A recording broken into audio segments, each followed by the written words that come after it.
The ants will reach your plantation in 2 days. Well, thanks for the warning, District Commissioner, but I'm not worried about the ants. Nothing can ruin my plantation. I survived the plague. I can survive anything. Leiningen, you're insane. These are an act of God, an elemental. You can't just fight these. 10 miles long, 2 miles wide. You don't know these ants. Act of God, my eye. Anyways, don't think I'm the type of fathead who tries to put off lightning with my fists either. I use intelligence, old man.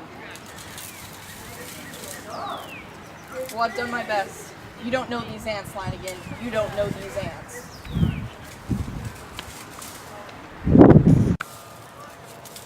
Leiningen has lived by this motto. The human brain needs only to become fully aware of its powers to conquer even the elements.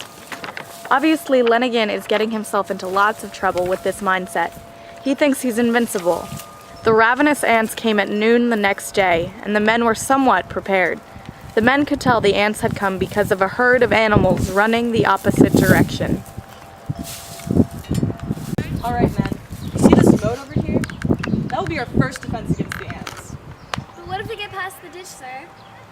I guess we should build a second moat. Get digging, men. Mr. Leiningen, the ants are rapidly approaching! Oh, you worry too much. We have 2 moats.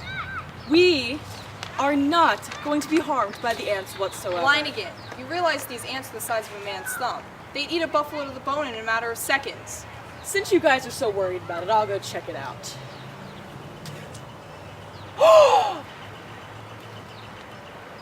As Leiningen looked into his binoculars, he saw them. There was what seemed to be a 3-mile-long blanket of ants. Nothing but ants.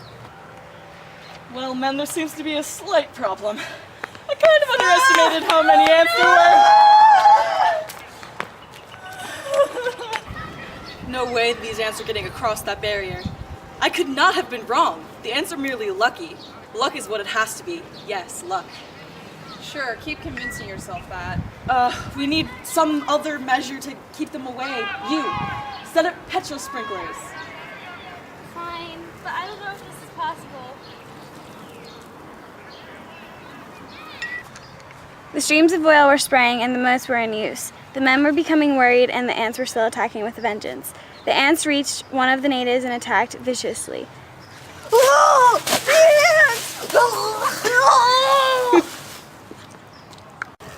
Pour patrol over your bodies, men.